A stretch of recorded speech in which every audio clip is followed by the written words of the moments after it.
লাগবে না। সকালে তুমি আমার লগে অনেক খারাপ ব্যবহার করছো। এর লিগে তো সরি কইতে এসছি। তোর মাথা মতো গরম আসছিল, তুই আমার মাফ করে দিস। মন থেকে মাপ চাইতেছো? আরে মন থেকেই মাফ চাইতেছি।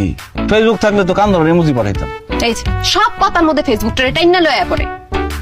কুসুম সত্যি কথা হইলো কি, সামনাসামনি না প্রেম করে মজা পাই না, চ্যাটিং এ অনেক মজা পাই।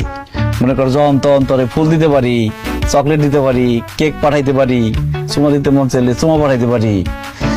কিন্তু বাস্তব জীবনে তো এসব ইমোজি নাই, কিছু দিতে পারি না, তুইও দেস না। এখন তো ইন্টারনেট নাই, চ্যাটিং করার কোনো সুযোগ নাই। তুমি একটা কাজ করো, কাগজ কলম লয়ে আহো, আমরা কাগজে লেখা লেখা প্রেম করুক চ্যাটিং এর মতো। ভালো কথা কইছিস তো, এটা করলে কিন্তু একটু চ্যাটিং করার নেশাটা মিটবো। কি করলা তুমি এটা? চ্যাটিং এ লেখার কথা তুমি সত্যি সত্যি দিলা কেন? সামনে বইয়ের ইমোজি পাঠাই লাভ আছে, তাই ডাইরেক্ট দিয়ে দিচ্ছি। ফুল দিই। এরা ভাই কি খারাপ খারাপ খারাপ। আমার মোবাইলটা একটু বাজারে নিয়ে যাও তো, একটু চার্জ দিয়ে নিয়ে আয়। মনে হয় যে আমি ওর বেতনভুক্ত কর্মচারী, দেখলে খালি কামের কথা কয়। দেখো তুমি কিন্তু আমার লগে আবার খারাপ ব্যবহার করতেছো। খারাপ ব্যবহার দেখছসটা কি? তোর লগে যে ব্যবহার করতেছি এটাই তো বেশি।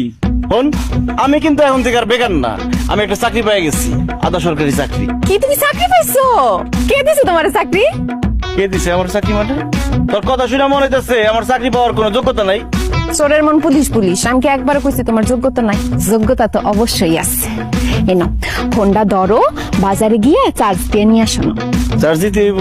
ও 1 ঘন্টা সিরিয়াল দেখার থাকতে হইব। যাও না। এটা পাঠাইছে। কি পাঠাইছে? মাংস পাঠাইছে।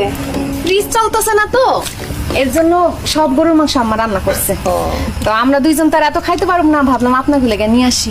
ও কুসুম আপা, কি যে ভালো করছো জানো, আমার এমনি সকাল থেকে অনেক মন চাইতেছিল চাইলের রুটি দিয়া গরুর গোস্ত দিয়া খাই। সোসা কোথাকার। দাদি কিছু কই মা। আহারে কেন ছোট বোনটার পিছনে এত লাগস? দাদি একটা গল্প কও না, ভূতের গল্প। হ্যাঁ, ডরাবি না তো?